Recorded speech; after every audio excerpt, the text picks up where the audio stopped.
Hey, welcome back, everybody. All right, so today we're going to be discussing our new release that we're planning on pushing out for our testnet and mainnet. So we are in the middle of a particularly large upgrade from version 1.7 to 1.10.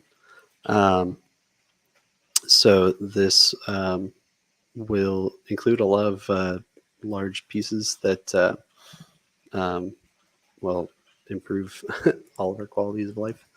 Um, but yeah, so we want to start talking about it and start going through some of the release notes and what's in store for this change. Um, so I guess let's see, we'll go from 1.7 and then we'll go ahead and so I guess I can go ahead and touch on um, what we already have in 1.7.1 um, and then move up to 1.8, 1.9, and 1.10. So let's go ahead and add this in here. All right. So um, from 1.7.1 was actually a particularly large change where we moved from um, the underlying database from IODB to LevelDB. So that was a huge performance gain and a better file system, storage for the blockchain data itself. We also started moving things out from the um, crypto side out of the node into its own separate module. It made it easier to start like generating and regenerating keys using that crypto module. So this was kind of the start of where we really started targeting. Making it easier to have a separate definition for keys, key files, key generation, all that fun stuff. So we also fixed a few bugs. So if we just look through here, all the pull requests. So we also had introduction of these hiccup blocks where there was a serialization error due most likely to IODB. From the transition to IODB to LevelDB, it's a storage error. So the blocks are correctly constructed, but maybe serialized or deserialized incorrectly when transitioned from IODB to LevelDB. It looks like this was also the introduction to Ed 25519. So this is a new key generation scheme to bring us more in line with more up-to-date standards for key generation. And most importantly, this allows us to start identifying HD wallets. So, or start creating HD wallets. So included in this was BIP39, which is how we actually define and generate those mnemonic phrases that you would see in your wallets like MetaMask. So we just started generating all of these, or started right here with all the setting up the pieces to start generating HD wallets that we can use in Ribbon, which is our wallet implementation. So that was a major thing. 1.7. 1.8 will be, we started moving towards, there's a actor system, which is the underlying framework for how we actually send and receive information inside of the node and also outside of the node. So Akka is a great framework for this actor model where it allows us to define messages that need to be passed between different services.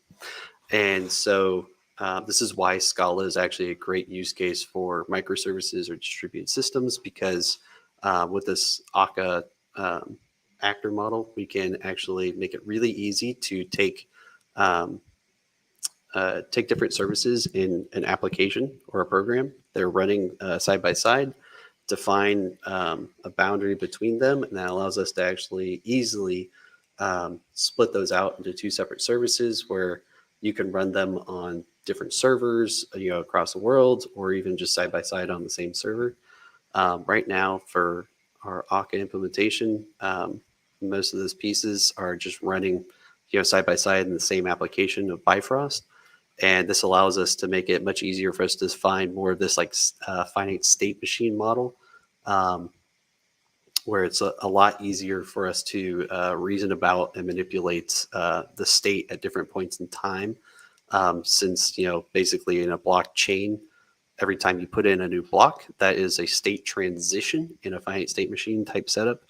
Um, it makes it really easy for us to define that and all of the interactions, top down, that have to happen to make sure everything stays in sync and happens at the proper time. Um, and it looks like here we also started implementing more of the ED 25519 HD key functionality. So this is where we started bringing in more of the definition for creating HD wallets. So then that takes us to 1.9. So this is where we started introducing this more idea of the transaction builder. So this is actually going to be great to transition to on Valhalla and the mainnet, because I should say our test net and our mainnet, because this transfer builder makes it a little bit easier for us to define like what it means to create a transfer. Just send polys or arbits or assets to someone. So 1.95 right here, this transfer builder brings this definition of like an unsigned transaction. We call them raw transactions also, but the most important thing here is it also brings in this box selection algorithm. So this is going to be very critical for assets in particular, since the way we define NFTs or define any sort of asset tokens on chain right now is very flexible, but that means it's a very light standard that we adhere to. And so one of those things being a UTXO based blockchain is you'll end up with a bunch of boxes representing assets, that if there is not a uniqueness value attached to those boxes right now, the way you create transactions through like an API call will aggressively try and remove what's known as dust, which is a common problem in blockchains, but especially UTXO-based blockchains, where you end up with all these little boxes everywhere representing different pieces of value, and that can really expand the amount of data that you have to store for that UTXO set. So Bitcoin and UTXO-based blockchains like us, we implement a pretty aggressive dust elimination scheme or algorithm by default to take all those boxes and basically bundle them together whenever you create a new transaction. But this box selection algorithm allows us to manipulate that a little bit better in the case of assets in particular, where we can define specific boxes. We can define, an ordering of largest first or smallest first, of boxes or assets that we want. We can pick out from a specific list instead of just throwing them all in there and hoping that we get the ones out that we want. This also will make it a little bit easier from the Scala side to incorporate loading and generating multiple key files at once. So if you're using our Bramble Scala implementation, this will make it a little bit easier for users to, load in a bunch of keys or regenerate them, and then also create lots of key files, so that way they can store their keys safely. And so less on the user-facing side and more for us, this also is a very important thing that we introduced here, which is we have now automated our pipeline for publishing all of our artifacts and Docker images. So now whenever we create a new release, this will automatically trigger and will update and push to both the GitHub Docker repository and Docker Hub. a brand new Docker image. So both Docker, the latest tag image, and the actual specific release, in this case being 1.95. Um, and so this will also allow us.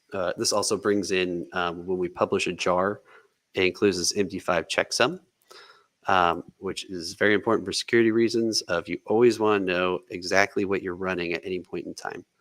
Whenever you download files, especially when it comes to blockchains, you want to be very careful. I mean, it was just yesterday or the day before. Turns out the Axie Infinity hack that happened for $600 million, where they stole all of these out of a multi-sig wallet, happened because an employee was interviewing at another company, and that company sent him a malicious PDF that, when he opened it, um, actually allowed the hacker to gain access to the PC where um, the keys were stored that allowed them to uh, sign that multi-sig to send, or use that multi-sig transaction to send the hacker all of that money.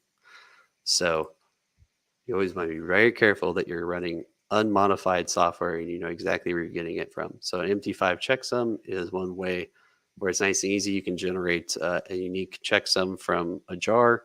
You know, if we provide this checksum, that if you um, if you have a jar file, sitting somewheres, and you want to check to make sure, like, oh, it says this is Bifrost, 1.95.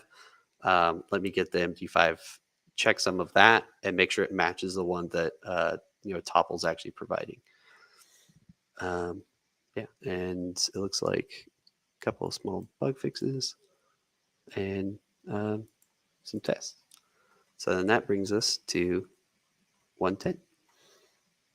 So 110 is where we are. So we're going from 1.7 all the way to 110. So the main thing here is bringing in this chain replicator.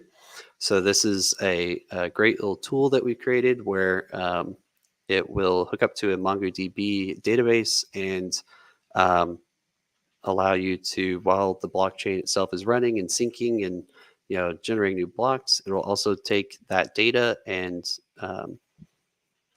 instead of being in this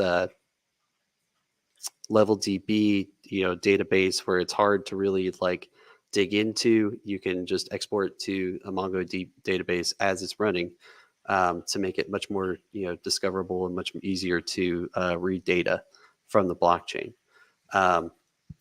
So this is something we're going to start using more and more for our other services and other applications we want to build around the blockchain itself, where if we need to quickly get all the transactions from a certain person, or the entire UTXO set, it'll make it a lot easier for us to just export that using the MongoDB chain replicator into a database where we can have all that data like very easy for us to see.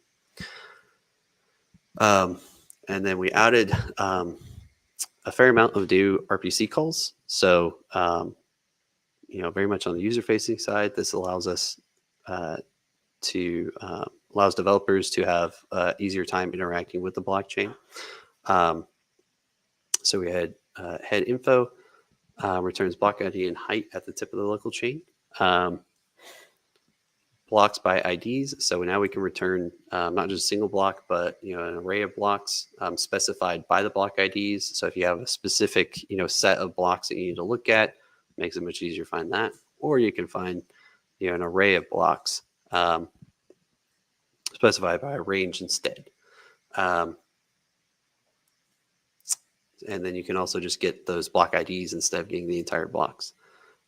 This will return a number of latest blocks from the tip of the chain, and then it's corresponding just the block IDs and not just the entire blocks. This is a handy RPC call to check if so before you basically had to check if it's in the mempool or if it's so basically get transaction from mempool or get transaction. And so you were checking both the mempool and the chain itself to see where this transaction exists. This just makes it much easier where you just make one call and, it'll tell you if it exists on chain or in the mempool. This is an admin one. Returns the forging status of the node. I think that's pretty self-explanatory. It just tells you if your node is currently making new blocks or not. And code transfer. So this is the for what would I say for transactions.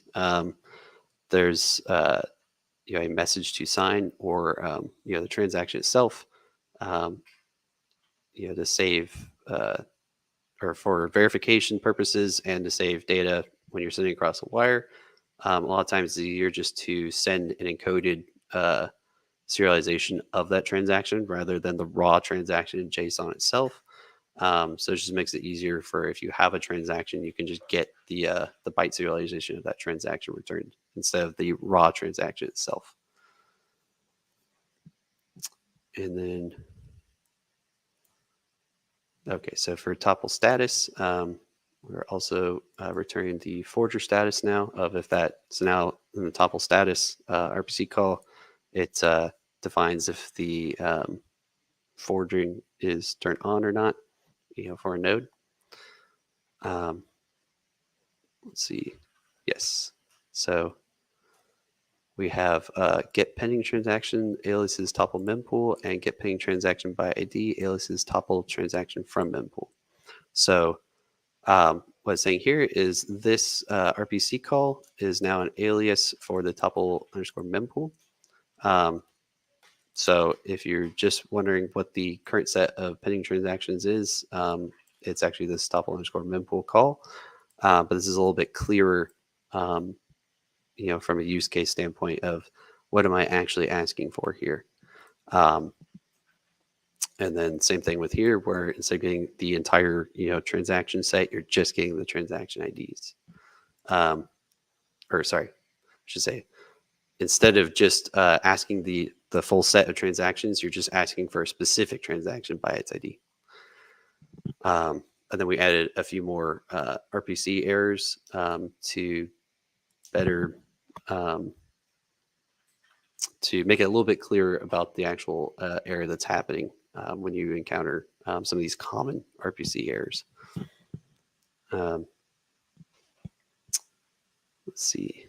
And then I think that should be about it. These are all the pull requests and where everything changed. So yeah, that brings us up to 110. Mm-hmm. Sorry about that. Do we want to maybe go through and start demoing some of this stuff and just show how to use it? I can share my screen and we can go over there or go through that a little bit. Yeah, if you want to start, go ahead. All righty. Well, here we go. Nope, wrong one. I'm sorry. I re-added this. Root device is not connected. Oh no, I'm sorry, that one. My bad. Right. Okay, thank you. Okie dokie. Well, good afternoon, everyone. Sorry, I've been sitting a little awkwardly, just in silence. And Nick and I are actually about 8 feet apart away from one another, so we're trying to practice a good mute hygiene. So, thank you, Nick, for going through the release notes for 1.10.2. We are currently working on 1.11 and are in the release candidate stages for that version of the protocol. But we are finalizing the release notes. So we're going back. I know this was back in March. We actually released this or published it, but we haven't updated the public networks yet. So the public networks are where we're going to target this. But in terms of just use cases, I want to spend a little bit of time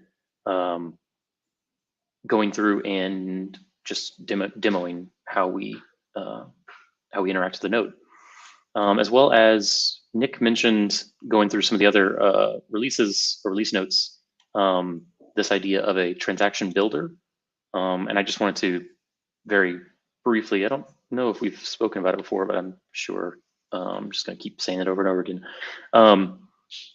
We may contend that this is not the full life cycle of a distributed application, or it's not generic, or it's specific to blockchains, or blah blah blah blah. However you want to say, this, what we want to call this life cycle. It is a pretty useful life cycle to think about in terms of what happens on a node, or like how you actually generate and process transactions on a blockchain. In general, you start with a request, right? You start with a transaction request. I want to do something. I say and the important part about requests are that they're stateless, or they have minimal state. They may not have, especially as a UTXO blockchain, the request necessarily is that the requester doesn't know the box state. They don't know the IDs of the boxes. All they know is the addresses that might have boxes. And so they're asking the builder, the transaction builder, hey, transaction builder, I know you have the state. Can you create me an unproven transaction, or a raw transaction, or a prototype transaction? I don't know. We've kind of gone back and forth, but unproven is the term for going forward. An unproven transaction is just one that it's not valid. It doesn't contain the digital signature, or doesn't contain the proof. It's literally called unproven. Right? Doesn't contain the proof that you, as the requester, are authorized to consume the UTXOs. Right? Because that's what transactions do. They consume UTXOs. They destroy the input UTXOs and recreate the value or the quantity in the output UTXOs. Right? It's not really a UTXO anymore once it's an input, because it's no longer unspent, because you're spending it. So the unproven transaction can't do that, because it literally doesn't contain the proof, but a proven transaction can. And to get a proven transaction, you have to take an unproven transaction and send it into a wallet. And if the wallet has the correct credential that's expected, given the addresses that were specified in the transaction request, I'm sorry, that keeps popping up. Given the addresses that were specified in the transaction request and the boxes that were returned in the unproven transaction, the wallet is expected to be able to have the digital signature or whatever credential is needed to satisfy the spending logic, or the spending predicate on the box itself, or in front of the UTXO. And once you provide that proof to the transaction, and it could be a single, like it could be you can have many proofs, like you're in a multi-sig, right? You need to add multiple proofs, or it could be a single proof, right? But regardless of, once you have all the proofs and you have a proven transaction, you would broadcast it, right? So there's like a wall right here, or like I say a wall, but like this is over the internet. There's like a little cloud right here usually, and then a node is gonna put it into a mempool, and we're just gonna say that the transaction is pending in that state. And then it's going to go into this stuff gets a little weird. The block producer is going to pick it up and put it into a block. And then that's where I call it a proposed transaction. And once it's basically in a block, but it's only, that block is not very deep yet. It's only at like near the tip of the chain. And then block verifiers are going to pick up the block, verify them, and then as more blocks are built on top of it, eventually this will become a confirmed transaction. So yeah, this part is a little wonky, but eventually your transaction goes from being pending to being near the tip of the chain when it's proposed, to being I'm sorry, it's proposed. This means other nodes have accepted it. That's what it is. It's that no one has accepted it because it's in the mempool. One node has put it into a block, and is like shipping that block around. This means that at least one other node has picked it up, and then chain selection over many blocks, over a few blocks. I say many, but I mean actually just a few. That transaction can go to finalized. So I'm sorry, I should actually put better labels on this. So this is a pretty robust little description, I think, right? So pending, no one knows about it. One person knows about it. At least two people know about it, or at least one other person knows about it. Many people agree on it. Like that's what this final part is, that we all agree on it. We've come to consensus that this transaction occurs at this point in history. Because remember, consensus is all about just ordering these transactions. Okay, but anyway, I'm sorry we went through all that. I kind of, this life cycle thing I think is just an important thing for people to understand. But the builder was actually the whole point of introducing this, was just saying that the point of the builder is to allow for clients to exist that only know addresses and only know like high level data without knowing the like lower level, specific addresses to the UTXOs. Because maybe your wallet is a really light client and doesn't have a whole bunch of storage. Okay, and then last thing I'll point out is that Nick mentioned the HD scheme. So we'll hear more about this or in the coming months, because we've been cleaning this up a little bit. But we're all familiar with, or we may all be familiar with, you have a string of words, and then from that string of words, you eventually get a secret key, or maybe even a key file that like you save to disk. And so this whole little process is how you go about doing that from that word list all the way to a key file. So we have been working on some test vectors for this and some documentation. So this will be available to, or there will be more about this in short order. Okay. So let's see. So Nick did a really good job of going through all the release notes. And what I wanted to do was show how, if you want to run a node, and if you want to say you're just brand new and you don't know where to get started and you're kind of curious. So you can go to, I know I'm literally on this page. I'm just gonna github.com, docsin.com/Topl. Of course, it didn't type the right thing because I know I was already on the page. I'm so silly. Anyway, whatever. github.com/Topl. You're taken to this page here. Beautiful. Up here at the top, packages. And actually, I realize I'm kind of on a big screen, so let's do. It's a little too big. Okay, right here. So under packages, Bifrost node. We also have these things available in Docker Hub, Topl protocol. I believe that's what it is. Docker Hub is awful about searching. Or at least you have to be part of their thing. You have to be in their thing to do it. So here we go. So we also have we publish just both. It should be the same images and tags and everything. Yep. So they're in both places. Just because it's a little easier to get here, I like to go here. So I'm gonna, instead of pulling latest like this, because we are actually publishing, these are incremental builds. Let's go and specifically look at 110. So to do that, we'll go to 110. And then you just gotta copy this. Or you just do :1.10.2 instead of that thing. All right, so now we just gotta go here. You can see I was doing this a little bit ago, right before we, it's gonna pull it again, but I'm gonna already have everything. So my computer decides, there it goes. So it already had everything. Now we're gonna see if I remember how to actually launch a container.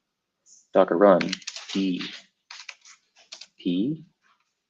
We're gonna launch a private node. So let's do 9084 to 9084. And the other port is 9085 to 9085.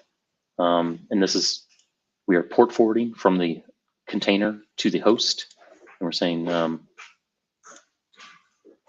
expose this connection on 9084 and expose this port, like map it from 9085 to 9085 on the host. And then let's go see. I do have this little dandy thing, so I don't have to go and, oh yeah, this is what I need. Pew, like that. I just need that name. Oh, actually, I could just do it here. Do I need any other arguments? No, I don't think so. So we're going to leave, we want detached. We're going to map those two ports. We're not going to do a volume. So I think we're okay. So we're just going to do GHCR .io /topl /bifrost -node, and we're going to do 1.10.2. $9. Okay, and then for fun, we're going to, or really for the sake of ease, we're going to disable auth. So we're going to pass in the command to disable authentication on the API, and we're going to turn on debug. And here's where I'm going to throw it. I'm going to come back over here, just because I didn't want to have to look at it in this. Okay, so here we go. Oh, come on. Man. Okay, let's not stick to bottom, please. So, you can't probably make this, nope. Well, I apologize if this is really tiny, but anyway, so we're running our private testnet because we didn't specify network, so we just always default to private. The node, this is much more verbose than normal, right? We don't, because I turn on debug mode. The key manager spun up and made some keys. And then you see that's what we're doing here, is once we had the key, once we had those keys, we actually made a block, a Genesis block here, or we generated a Genesis block. Then we applied the state, we turned on all the actors, that's what all these yellow things are. And then we start forging, and we just start being a blockchain. So you can see here, sometimes there's no arbit boxes eligible, other times you make blocks, just like that. So now let's hit the bottom. So we got our little node running, all easy peasy. Now let's go make sure I'm not, okay, so if you're curious and so we're gonna start exploring the RPC, the Topl RPC, just a little bit. So in the Dion version of the protocol, which is the currently publicly available version, we expose a JSON RPC API, and the documentation for that can be found at topl-rpc.docs.topl.co. So topl-rpc.docs.topl.co. So this is the documentation for protocol version 1.10. Dion Plus is just the name I give to or it's just a label for the protocol. But you can see we have several different namespaces. So the JSON RPCs are broken up across a few different things. So we have some utilities where you can just generate some random things. We have a debug, which could potentially break your node if you're not careful with it. So that's why it's things are there. Is that, I'm sorry, one second. Man, why is my throat is all scratchy?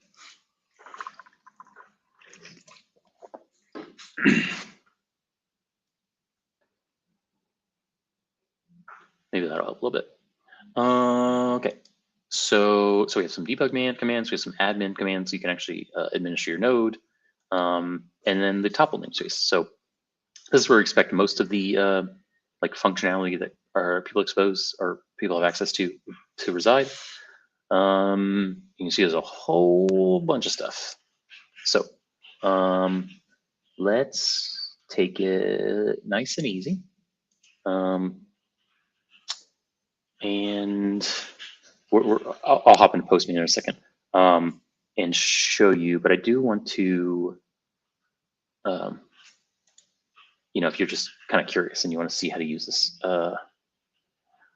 we could just copy. So one really nice thing about this documentation is it gives you it interprets our collection in several different languages. So I don't actually know how useful these little snippets are. I've only ever really used the curl one, but the curl one's pretty useful. So let's just see if we can do from curl the get head info request. Oh, I forgot to pick the environment. Should be documentation. I'll fix that in a second. So yeah, from the summary, you can see retrieves the info about the current head of the chain, including the height and the block ID. So here we can go make a new tab, or I guess we could do that from that one, couldn't we? Not that one, that one. Technically that one, whatever. So let's paste this. Let's go ahead and get rid of all the new lines. I find it just, I don't know, for some reason it doesn't seem to like that very much. Man, I'm so bad about, okay. Actually, I think, watch, I'm gonna try to do this and then I'm gonna fall flat on my face because I don't really know curl that well. HTTP : // let's see, 127.0.0.1 :9085, I believe. And do I need to put this little tick thing? That's not what that is. Let's try it. I have a feeling this is gonna work because I'm not. Oh my God, it worked. Okay, well, there you go. Man, color me surprised. I'm just so unfamiliar with, like, I do this infrequently. So this is why it's very useful, right? To just be able to go into a shell like this and have curl and be able to just change your thing. I feel like last time I did this, though, it didn't work and it made me nervous. But here we go, nice and easy. We can try out another one. I know I just, let's see, one where we actually need a, what did we put?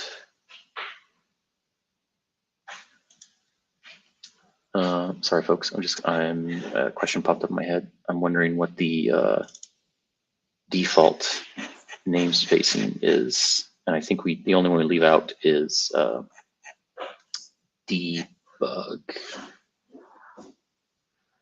RPC. Here we go, RPC API. True, false. Okay, so debug's the only. Okay, so I do have utils. Let's see if I can generate an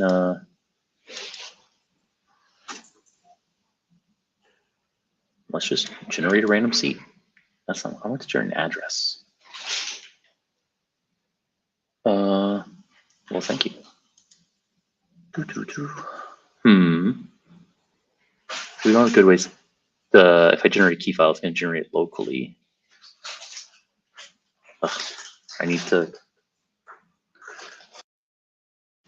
We need to make more address methods here. Yeah. So let's just move on from that then.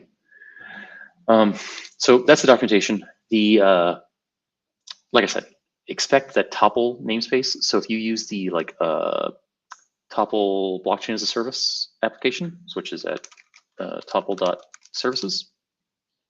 So if you register for this application and want to consume the Bifrost API just as a service instead of hosting your own node, then you can do that. But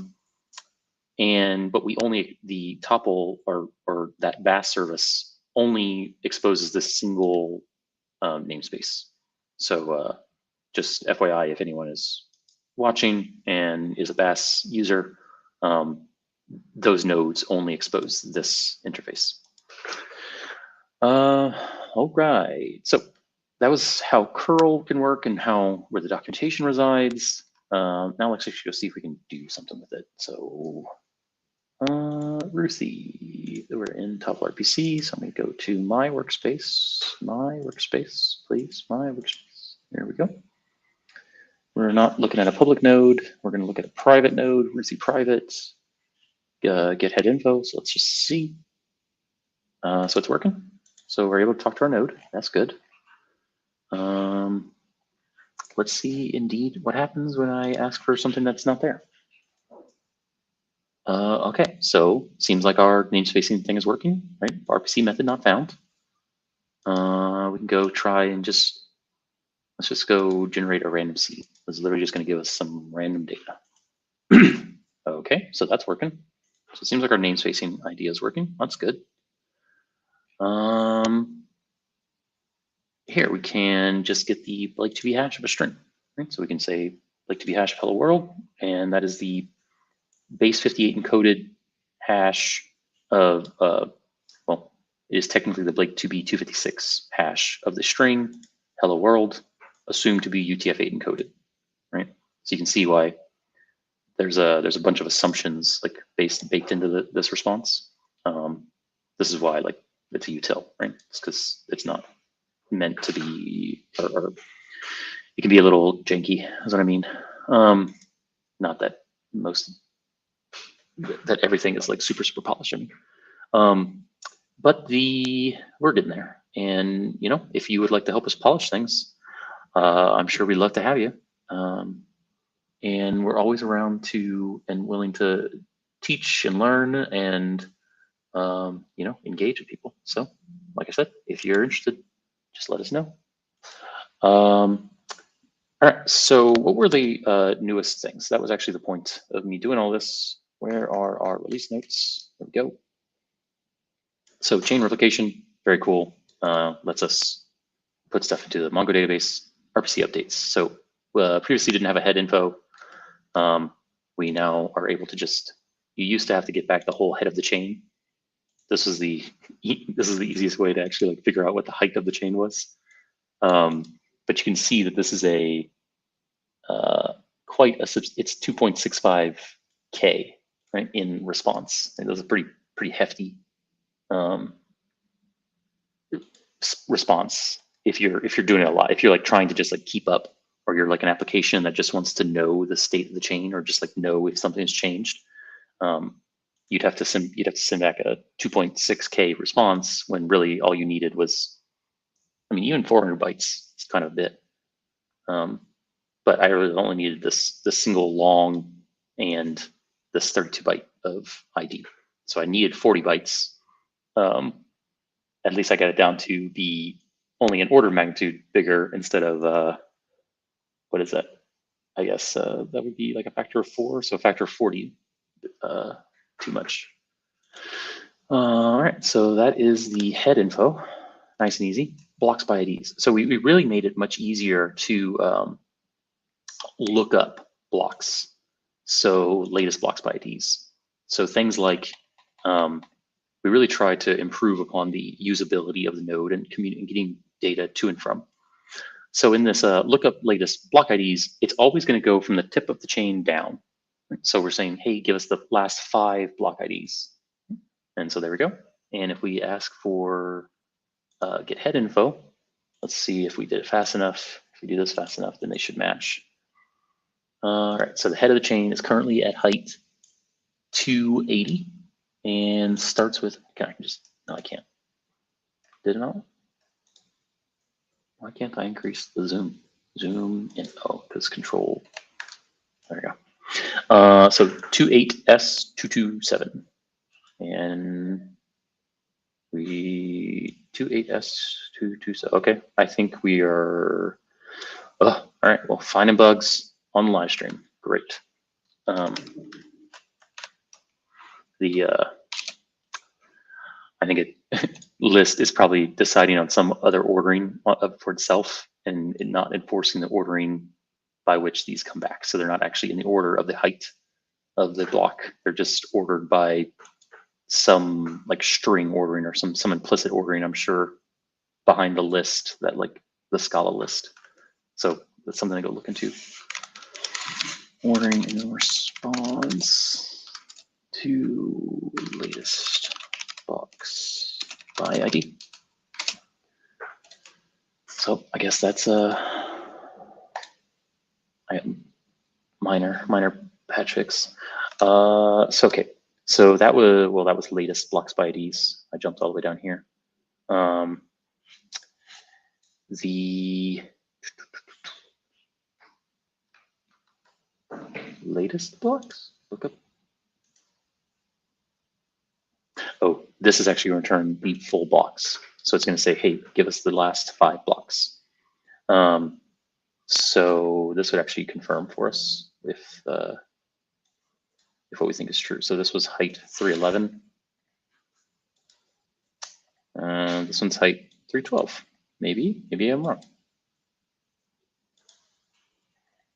Yeah, it's height 313. Okay, well, it's proven me to be a liar. Maybe it did actually respond in the right order. 314. Here, you know how we can actually tell this? We have in the admin, there's a nifty little stop forging. So please, Mr. or I don't know, gender neutral node. My bad. I don't wanna think I know you. All right, so nodey friend, not forging anymore. All right, thank you for slowing down for me. All right, so now let's see if I'm a liar or if I'm just misunderstanding because the node was actually going. So height 328, WIFW. Let's say look up latest blocks, the last 5. Oh, okay, there we go. WIFW. And let's go see if the parent of WIFW is ZPFR. And we got that from latest blocks. Let's go. Okay. So we had it at the bottom, right? Close. All right, this one should be WIFW, right? WIFW. And the parent is ZPFR. Perfect. And we can just demonstrate another one. We can say, let's go look up a block by ID. And so we're going to take the parent, that's ZPFR, and we're going to say, hey, what's your parent? Turns out its parent is 288DX. Look up latest blocks by IDs, 288DX. Okay, so this is actually work. It's just moving too fast. So never mind. That's what you get by trying to go quickly. Okay, so mostly, I mean, pretty silly stuff, right? It's not you're not doing a whole lot. You're just getting blocks. You can at least trace them, and while it seems pretty trivial that I can go. Obviously, I can just go down and like get blocks. Like I can traverse from a child to its parent, and then from that parent to its grandparent, or I'm sorry, from that parent to its parent, and then from that parent to its parent. Right? You just keep going up it's a singly linked list, right? So you can go up the list. What is a little harder to do though is the you never change. Okay, is going the other way, right? So when I want to say, let's do like Topl blocks in range, right? So what is Topl blocks in range? So this says it returns an array of blocks specified with a typo by an array of block heights. So this lets us go, instead of being forced to go from the top down, now we can, let's see, where was it? Now we can just grab chunks by height, which is a much easier like mental model in general. So we can look up a block at height. So this is the block at height 10. And then we want to look up blocks in range, look up block IDs in range, look up blocks in range. So let's go look at some block IDs in range. Let's say I want to start at the tip of the chain is at 328. So what if I say 500 and say 501? Just for now, what's going to happen? Invalid height range. Good to know. Thank you, sir. Or gender neutral node. My bad. Unsupport operations. So I can't have my start height be 300 and my end height be 501 because the end height exceeded the head height. Okay, well, what if I want this to be what if I want this to be 220? Okay, well, invalid height range because the end was bigger or smaller than the beginning. So it seems like I'm kind of forced to do like 320 and 300. And I got a whole bunch of IDs. Did we test all the scenarios? I think we did. Even if this, and it also works as a 0. Invalid height range. Technically the biggest one's at 1. That's the Genesis block. So here are all our Genesis IDs. I'm sorry, all our Genesis IDs. All of our block IDs for a 320 height chain. You probably wouldn't want to do this on a there's a limit. We limit the size of this at some point. Let's actually just see. Can I break my node? We don't have 110 yet. Well, I will have to let y'all know because we don't have 110 on the network, and so I don't have any nodes accessible that have a large amount of blocks that we could check this on. All right, well, that is something I know a way I could do it quickly, but we only got 5 minutes, so let's see, check limit of response list. What I don't want is for someone to be able to, slow my node down by asking for 10,000 blocks, and in a future would time out and waste a whole bunch of computation time because it's sitting there retrieving a bunch of data from the disk. So let's see. Another thing we also added that was really, really cool actually was, we also had this admin, was this encode transfer method. Now it is much easier to be able to take an unproven transaction and return the byte serialization of it. So this particular one may fail because we're looking at a private node, but no, it's all private. Addresses in the Topl protocol, addresses are network specific. So even if you have the same secret key, or if you reuse a secret key across networks, you will have a different address on each network. So that was what if these addresses weren't the right type, we would have gotten an error. We should actually be able to demonstrate that. Oof, very difficultly though. Because I don't have it, man, I just need a, actually, wait, didn't I feel like I had the ability to do this at some point. Oh, check if an address is valid. That's what it was. And have a way to generate an address. All right, well, yeah, I don't have a super easy way. Oh, you know what? I do have a super easy way. Here, I'll show James Stanley base 58. Base 58 James Stanley. Base 58 data decode. Okay. I said I have a super easy way because all I have to do is change this number to be a 01 and then I'll re-encode. And so this was the base 58 encoding of this address on a, oh, but my checksum's gonna be wrong. How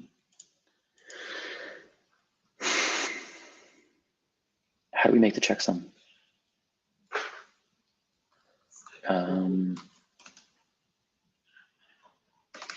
Let's just go look real quick. I'm losing the thread, I know. Common, source main, Scala, attestation, address. Address encoder is what I'm looking for.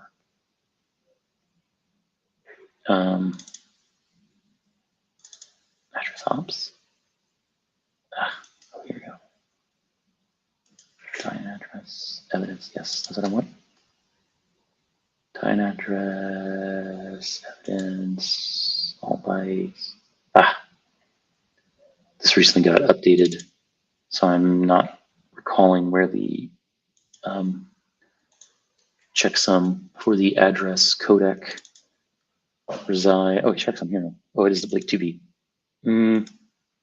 I don't know of a good Blake 2B 256 thing, so I can't do this easily. So never mind. the error that we're going to run into. We can just take this, and I realize the error that we're going to run into. I was trying to get us to hit a network mismatch error because the network that the node is running doesn't match the network that the address is specifying. But instead, what we're going to hit is a checksum mismatch error because I'm not able to update the checksum for this address. But at least we can show that invalid method parameters, and then it's going to be internal. Oh yeah, okay. Oh, never mind. We actually got both errors. Oh man, Sean, you beautiful man. So it turns out that this must actually be or we chain all the errors, so we don't just exit out on one of them. So we actually got both. We got our network mismatch and an invalid checksum. Cool. Yeah, I know we're at time. I want to show one more thing, which is that we have also added the ability to alias. So previously, the Topl underscore mempool was how you got all your pending transactions, and we've added we've renamed it. So the previous name still works. So this alias Topl underscore mempool, but the actual name is now get pending transactions, as well as get pending transaction by ID is alias by transaction from mempool. So if you look at the previous versions of the documentation, which aren't published, but if you ever team Topl proceed, if there's ever a collection floating around or something that someone's unaware of, you can see, so in the 1.0 or this 1.03 version, because this is the 1.1 version. So in the 1.03 version, we had lookup transaction, which was lookup transaction in mempool, Topl transaction from mempool, get mempool, which was Topl underscore mempool. So like I said, these are no longer, they're still applicable, they still are valid, they still work. I think I can demonstrate that here, maybe, mempool. Oh my goodness, it worked. See, there we go. I have an empty mempool at the moment, but I just happen to have the right target set up. So yeah, I think that is just about everything that I want to cover today. I guess, Nick, was there anything that I mentioned that you, or forgot to mention that you thought of? No, I was just going to say if we had time, I could show the exporter, but Oh, my bad. oh, that's okay. I was just going to say, yeah, if we had time, I was going to show the exporter, but we'll say that for another time.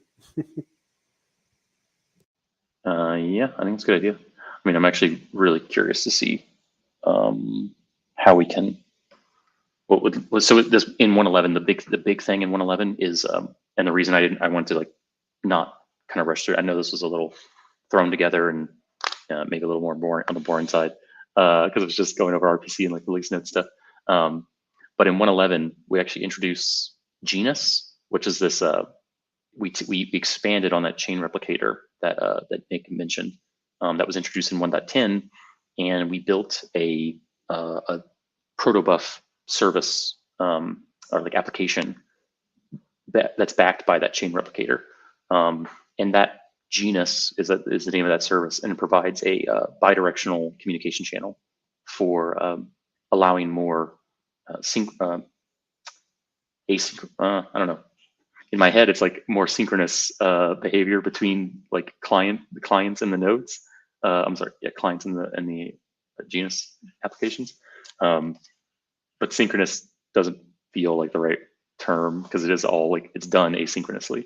But it's just that idea, when you submit a transaction to a blockchain, you have this waiting time until it actually gets picked up, and having a standard way to connect, and not have to just keep polling and asking for the status of your transaction is exactly like Nick said, why Genus was developed to help that process. So I'm looking forward to going over that with y'all maybe next week or the week after, once we kind of settle on some of the finalizations for Venus. But yeah, I think that's gonna do it for what we're gonna do today. And I'll just say thank you to everyone for joining. And if there are any questions about anything we talked about today, or you're interested in helping us, like I said, polish or get involved or just learn more about blockchain, you can definitely find us on Discord, Twitter, GitHub, LinkedIn. We're hiring as well. Yes, there. Thank you. Perfect. uh, and yeah, I thank everyone for tuning in today, and I hope to see you around. Take care.